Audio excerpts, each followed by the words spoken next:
Okay guys, hello. Today we are starting 4Geeks hour again. It's been a while since we start our videos, and back in 4Geeks hour again. It's been a while since we start our videos, and back technical problems here. Okay, no issue. Okay, continue. I was saying that in the 2012 we made some videos, technical videos, and we are starting again the second season, let's say, right? And with this will be more speeches, more topics to be covered, and the idea is that all 4Geeks team will be participating in it, right? So we have different topics for the next months and weeks, and I hope you follow us and you please do feedback on us. We want to hear all the people, and we want to cover different topics right now. So starting with the presentation, we are going to talk about Elixir. But why? Because here in 4Geeks we are exploring new technologies, exploring new things to do, and that's why we are going to talk about different technologies, talking about process at companies, etc. So as you can see, my name is Sergio Monge. I'm the CTO at 4Geeks, and this is my email. So don't hesitate to email me and to write to me if you need something or you want to give us some feedback. So Elixir again, why changing mindset? It's simple. For me, I have a Ruby Rails background, so it's kind of difficult to change. It was difficult to change to think in functional programming, right? And that's why the mindset, changing mindset, because I had to change my logical thoughts here. Okay, so let's start with a small joke here that says, why do functional programmers homeschool their kids? Because they hate classes. It's not the best joke ever, but it represents what actually Elixir does. You know, you have to forget about classes, you have to forget about objects, etc. Think functional, okay? And is it a drink? No, obviously not. It's a drink. It's a functional language wrote by Joseph Alim. Joseph Alim was a Ruby Rails developer and Ruby Rails enthusiastic.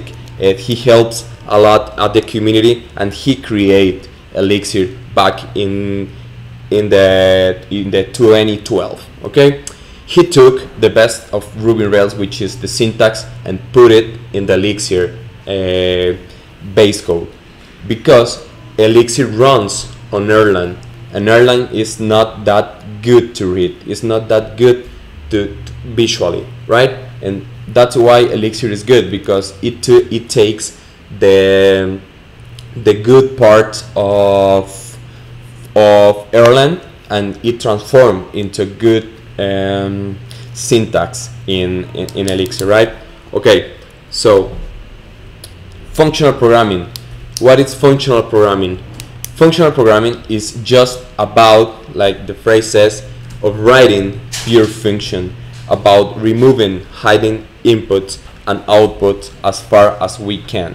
So basically, the idea of functional is to transform data through functions, that pure function that we create, and return something different, something transformed, right? So the idea is to create pure functions.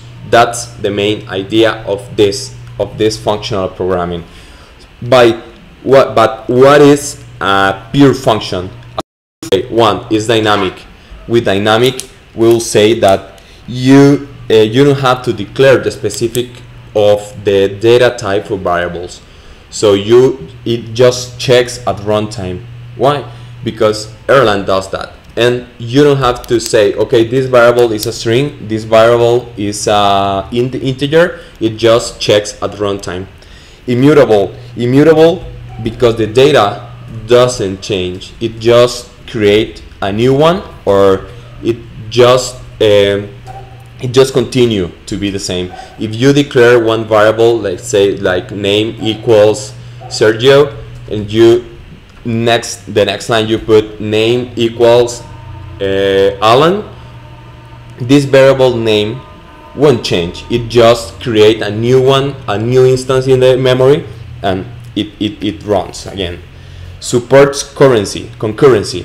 Okay, this is a huge feature in Elixir, and it's because or thanks by Erlang. The concurrency, it's a huge feature and a big feature and a deep feature for Elixir. Okay, reliability. Why? Again, because Erlang provides those kind of reliability, since Elixir is very young, but Erlang, as you may know, has some time on the market, and it's very old and very reliable, so the reliability goes through Elixir. Okay, and easy to read and write. As I already mentioned, Elixir took the Ruby on Rails good part, which is the written part, and it put it in their own core. So it's easy to read and write compared to an Erlang program. If you see an Erlang program, probably you will be lost because it's kind of difficult to read, right? So as I said before, you have to forget about classes. You have to forget about objects. Everything is in modules, right? So the module is basically a container, a namespace where the functions will live. And as you can see in the example, the hello module, we have a function to say hi, and this function will be in the namespace of hello module, right? Okay, that's with modules. It's the basic structure here. Okay, we will check it out, different modules, later on. Okay, collect strings. Okay, strings. Can you put the presentation there? That way they can see the presentation. Okay. Because I think that you are not seeing it, right? Okay, well, continue with the strings. The strings are something based on every language, right? So what is length for? Length is as simple as the word says. It just returns the number of bytes of a single string. So for example, I will put the console here. Okay, I hope you can see it. And for example, if I want to take the length part here of a given string, okay, it will return 12 because it's the number of bytes that the given string is taking, right? So as you can see, the string in this case, the string is the namespace, the module, right? And the length is the function given in that module. And the string is Walter White is the parameter. Okay, so it's 12. It's the number of bytes in our string. Okay, replace. What replace is, or what it does. Okay, it returns a new string based on our original string. Okay, it receives three parameters. The first one is the string to be modified. The second one is the pattern or the values that we want to change to be changed. And the third one is the value that will be changed, right? Or the new values. So if I want to replace a basic string, I just use this method. As I told you, the the next string is a string, normal string, and I want to change all the else elements with P. I don't know, because I want it. Let's close the strings here, sorry. Okay, well, this error was because I was calling, well, Elixir thought that I was calling a function, because modules are uppercase, capitalized, sorry. So it changed all the else element to P, right? Okay. Duplicate just well, duplicates the given string n times. For example, if I create a string here and I say duplicate, and I want to duplicate hello 4 times, let's say, it will put 4 times hello. Okay, this is duplicate for strings. Now a split. In my point of view, split is the most useful string method here. So let's say that we have a string again. It's hello, I am Bond, James Bond. Okay, you have the string there, and I forgot about the method. This is doing nothing without the method. Okay, duplicate. And next, the second parameter will be the pattern that we are going to split our string values. Let's say that is a comma, and something is happening here again.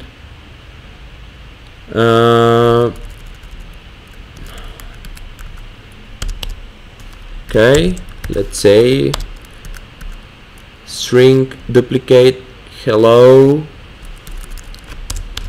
No, it's not this.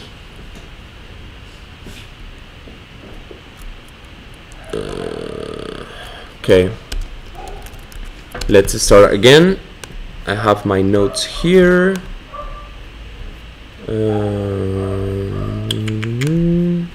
Okay. Okay, let's do it again. Okay. Okay. Replace. Okay, split. Sorry, I was just calling another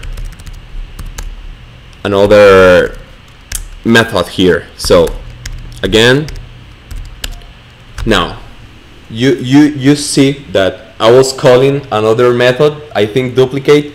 Now split will check the string and it will split it by the commas. We can split by any value that we just select. Okay, now this is for strings. Now collections are a huge part here as well. We have the list. That the list are basically a collection of data, right? So if we want to declare a list, we just put here, and let's say that we have a string, we want to have an atom, and we want to have a float value. So as you can see, there's a value with a 2 point there. This data type is called atom and is very used in list. Why? Because it will help us by creating and sending parameters with later we will check a functional part with atoms. Okay, so this is a basic list. It can be any type and it can be any size. Okay, if we want to add or to concatenate some value to that list, we just have to use the plus value. Okay, and we will add a new string here, and now our list, or no, the list maintains its value, right? Data don't change. Data, so I just have, if I want to save it, I just have to declare it a new variable here. Okay, now list subtraction. If I want to remove a value, well, minus minus, and I have to add the value. Let's say that I want to remove atom. So it's the same thing. Data or list value remains and it returns a new list. Okay. Now head tails. It assume that you have the list and you want to return the head of that list. So it will return. You have to HD and the list, and there you go, a string, which is our head in that list. And if you want to return the tail, well, there you go. It's a list with the values that are next to the first element, okay, to the right. Now, more important, we have keyword list, and a keyword list is composed by tuples, but a keyword list has some restriction. They are ordered and they have to be at the keys of that keyword list have to be atoms. So if we want to create a keyword list, let's say that's the, well, let's remove this. Okay, you will have to put all keys have to be atoms. So the first value is hello. Let's say that this is our keyword list, and that's simple. Okay, all data is with a key and a value, which will be any type of value, but the key have to be a atom. Okay, this is with keyword list. Now the good part in this are maps. Maps allows to create keys with any kind of data.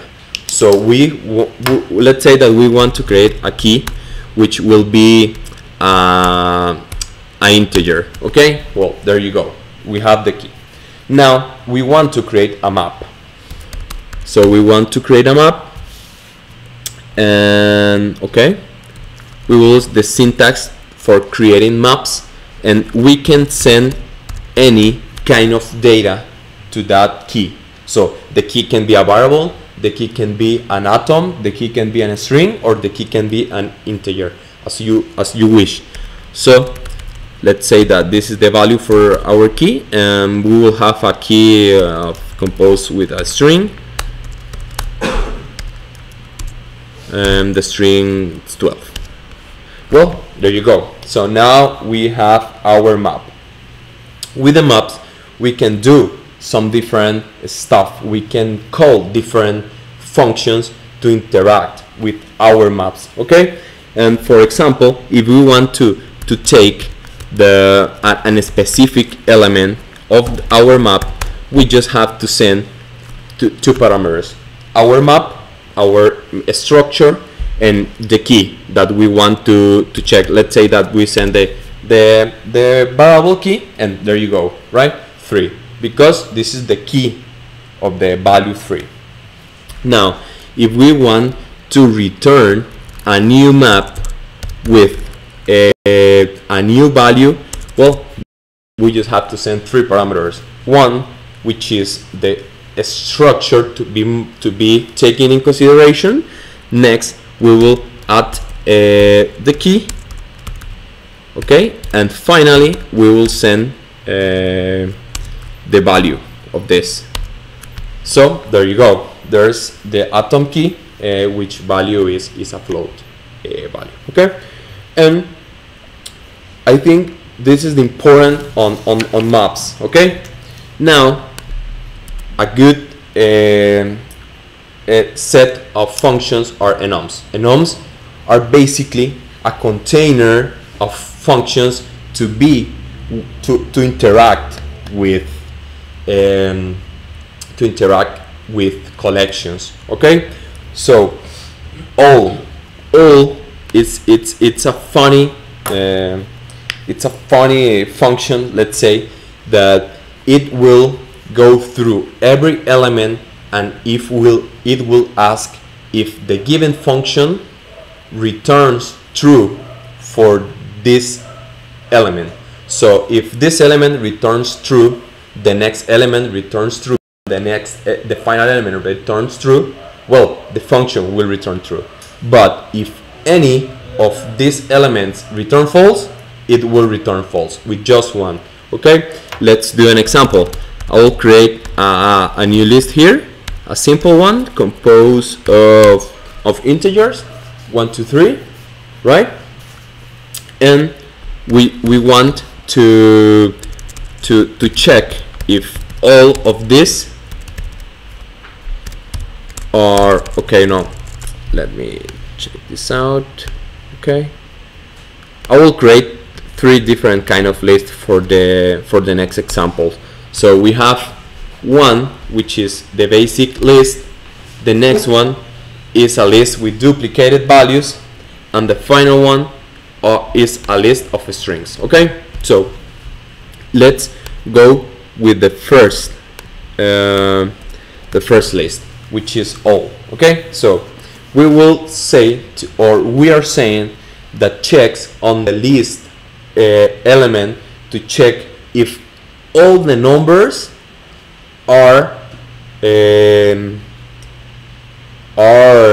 I forgot the word, lower than 5. Okay, so it will return true, right? Because 1, 2, and 3 are lower than 5.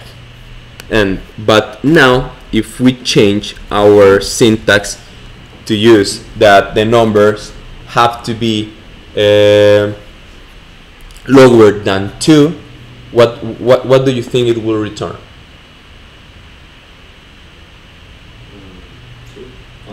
True. Okay, let's see. No, false. Why? Because all the values have to accomplish the functions, right? And we have 1, 2, and 3, which is our list value, and the 3 number is not meeting that expectation, right? And the 2 as well. So now we have the case of the any. Any is the other way around of the all element. Why? Because any will return true if at least just one value meets our expectation, right? Or our function. Okay, so we have any, and remember that the list is 1, 2, 3, and the numbers have to be lower than 5, and obviously there are at least one number lower than 5. But if we change it to that at least one number have to be equal than 5, well, it falls. There's no 5 number there. Okay, so all it have to meet all the expectation, and any at least one. Okay, it doesn't matter if the others doesn't meet our expectation. Okay, the next example is the chunk by. The chunk by will group our list in the grouping parameter that we send over the function. So in this function we are sending our string list, which is 1, 2, 3, and 4, but in strings, right? There you go. So the function is saying that we want to chunk or to group values by their length, their string length. So 1 and 2 are grouped together because they have 3, right? 3 bytes, and the 3 is alone, and the 4 as well. So this is the chunk by specification. Now we have the each method. Each method will iterate over every element of the list, and it will run the given function. So let's say that we have we will iterate over our main list, which is integers, and we will, for every element, we will just show it. Okay,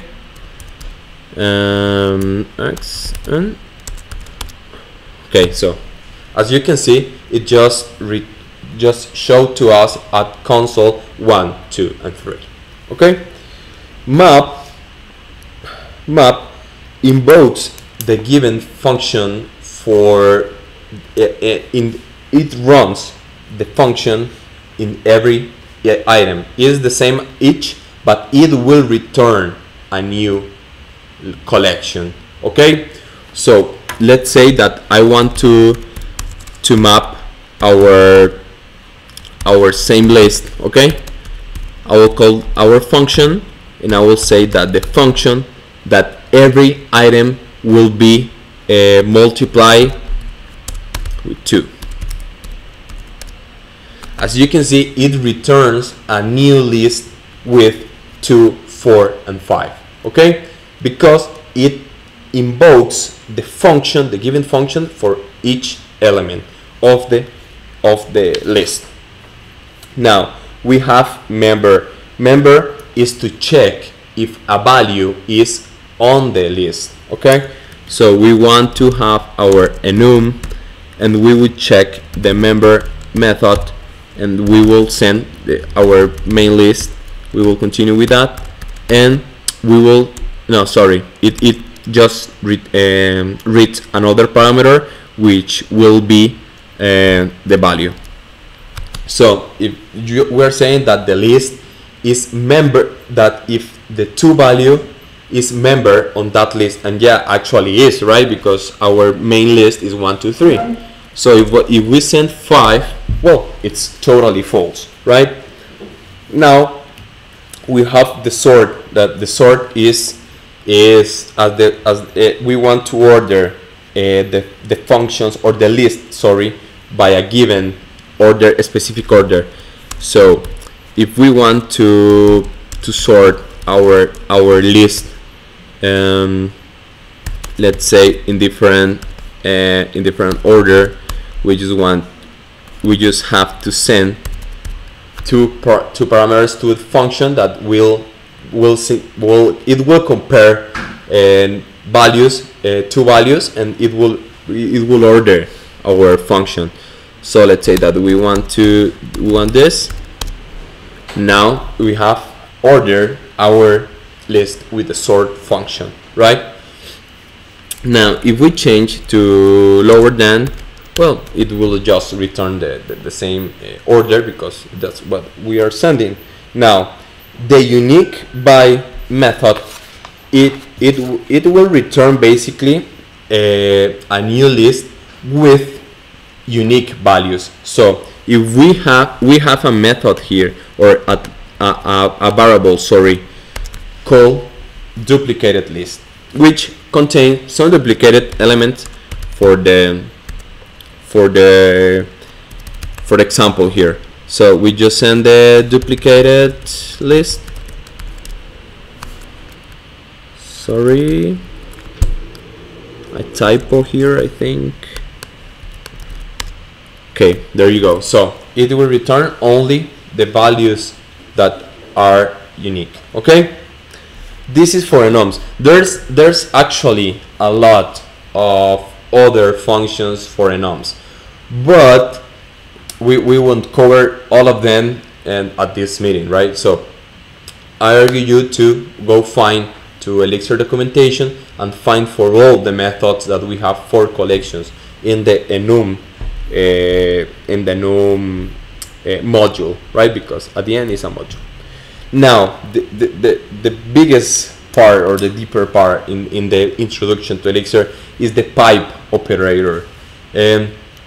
As I mentioned before, I have a Ruby Rails background, and when I saw the pipe operator, I was like, okay, what is that? I don't understand. Now there you have a problem, which is the problem that you can return something, and you have to go through different methods to get the value that you want. Okay, so in the example that you can see there's a way to read it, and the way to read it is from the right to left, right? Because we first want to reverse the string, then we have to upcase the string, and then we want to split it to get a list, right, from the given string. So it just doesn't read fine. You have to go reverse, right? It's not good at all. And the other example is the same. is the same, because you have to start reading from right to left. Okay, now to go through this more deeper, I'll show you some code. Okay, so we have the problem that is the one that I told you. It's this one. Okay, it returns fine. It just do what we want, and that's okay. But you don't want to read it. Okay, so what we will do is to refactor it to an Elixir way. So first we will send the string. Sorry. Okay, there you go. Now we want to send this to the pipe operator. The pipe operator will send the return value of the left function or the left variable as first argument on the next function, right? So if I call a string dot reverse, well, it will do the math, because as I said before, the left result or the left variable will be sent over as the first parameter of the next function. So keeping with that thing, I just have to call a string dot upcase, and there you go. It will just upcase everything, and finally I just send string split, and it will do the magic. Okay, so now as you can see, now it reads just fine as it has to be, from left to right. Okay, that's the pipe operator, which is kind of cool, I think. So now with a more specific example about what I was saying is, for example, this module here. I hope, no, okay, let's go through. I create a module to get a product price. Okay, so we have to add a product price, we have to add a commission, we have to add taxes, and we have to add and we have to format the price. Okay, so there's different ways to run it. The run number one, which is the method you can see here, is as the main problem I told you before. Okay, just reading from right to left. Now the run 2 is like an object-oriented solution. Well, it's simple. You just get the product value, then you just save the result on the new variable, new result, and so on. So the code can be this big. Okay, now with the run 3 we have the Elixir approach using the pipe operator. So at the end of the day, you are just sending the specific parameters for each function, but the main value of the data that is transforming over the functions is just sending over first parameter on each function. Kind of cool, right? So I save it, and as I told you before, we just have to call the module here, and for example, if I run the first method, well, it just return what we want. Also the run number 3 and the 2 as well. But the number 3 is the Elixir way for sure to handle this. Okay, this is for the pipe operator. So questions so far? No, everything good? Okay. Now would be a Q&A part. A what? A Q&A part. A Q&A part would be a Q&A part. Oh yeah, I hope so. Yeah. Okay, pattern matching. Pattern matching is another big topic here. Okay, well, but it results that the equal symbol is not just an operator that assigns. It's more like to compare to equals in mathematics. So it's like equations, right? You have an x here and equals 2. You just have to assign 2 to the next to meet the value, right? And make the equation works fine. So if we want to work with a pattern matching, for example, that I have x equals 2, well, it's you think that it's just assigning a variable, but on the background is doing some mathematical stuff. So for example, if I do the same, do you think it will work? 2 equals x. Yep. Yeah. Yep. Okay. And it's good, but why? In object-oriented programming is kind of blowing mind. Okay, this is because it's an equation, and x in this moment is equals 2. So it's right. 2 equals 2. That's the equation that this code is doing, right? Okay. So if I make it this 3 equals x, because in an equation you take the right part and you compare it with the left part. As 3 is it's the final value of 3, well, you can assign anything to meet the expectation. So in this case it will for sure fail because they are not equal, right? So they cannot do the equation and make it work.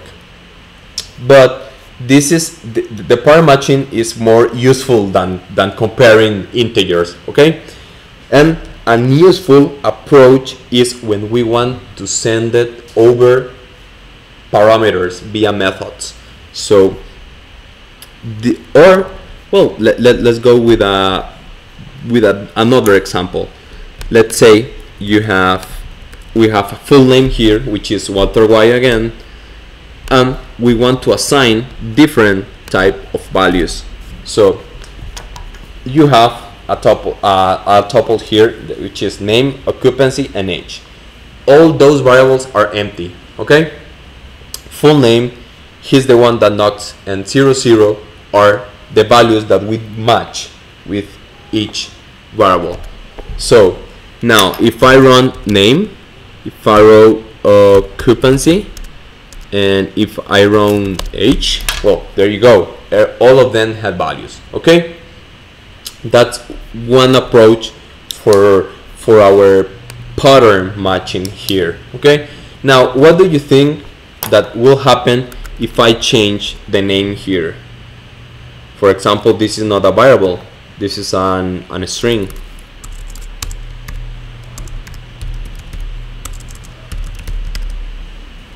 Okay, if I run it, it will fail because the equation cannot be run because full name has a different value for the final string, which is 1. Okay, does it make sense? Okay, perfect. Now a good example. Let's say that we are going to build a grid module, and we want to say hi, right? We will receive a tuple because we want to iterate over them.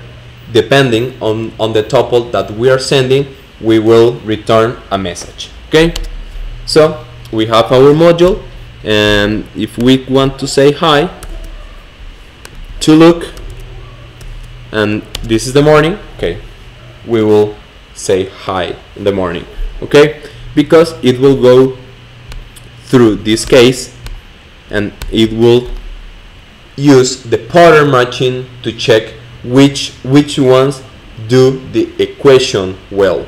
Okay, this is an easy one, but this is kind of cool.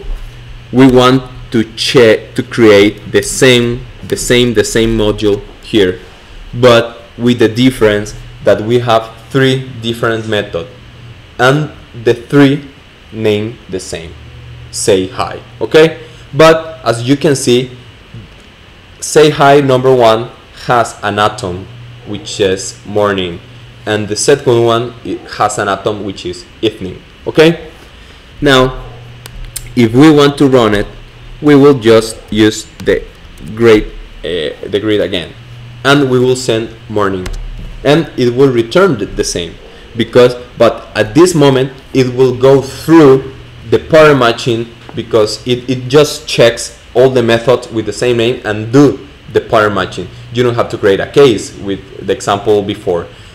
This approach is kind of cool, and it will save us, and it will allow to create some nice code that uses the pattern matching as it has to be done. Okay, and I also create a pattern matching using my approach about the product price before.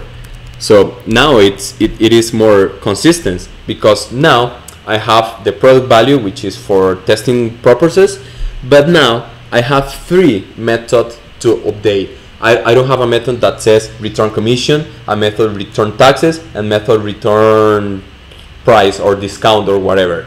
I just have a method called update price, and via pattern matching it just runs the code needed, right?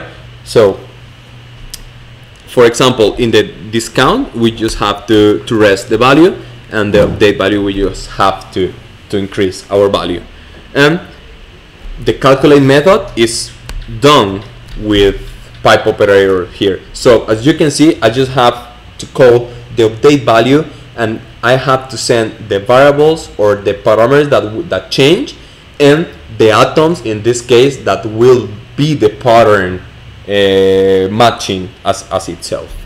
So basically that's an introduction for Elixir. There's a lot of things to do with Elixir. There's more deeper stuff, more darkness stuff on Elixir, like concurrency is something that we want to go through, metaprogramming and testing, but the time doesn't allow us to do it right now. So this is for the next talk. And also we have to talk about Phoenix, because Phoenix is the bestseller framework that Elixir runs with. So I hope you with this presentation you start looking at Elixir as an option for developing. Remember that the concurrency is good, the reliability, the stability, everything is fine with Elixir. So I urge you to start working on it. It's very nice. It's very good to start with this. For me it was challenging and difficult, and I'm still learning. And here at 4Geeks we are doing it. Okay. So what's next for us, or what's next for Geek Hour? Well, we have already set up our next presentation, that is with Kenneth Rosales, which is a Ruby on Rails dev here, and he will be talking about Go. So stay tuned, please. Please send us more feedback about this presentation. This is our first presentation. I hope we can grow together, we can talk about more topic, and increase the quality and the difficulty of each topic here. So nothing, I think we're done here. It's been a good talk. Please, you have my email over there. This will be, or will be a blog entrance in our blog. So follow us on YouTube, and also in our blog, to stay tuned with our new news. Okay, so nothing, I think we're okay. Thank you so much, guys here. Thank you for the guys that are behind the screen, and nothing, thank you. I hope to see you soon, and thank you.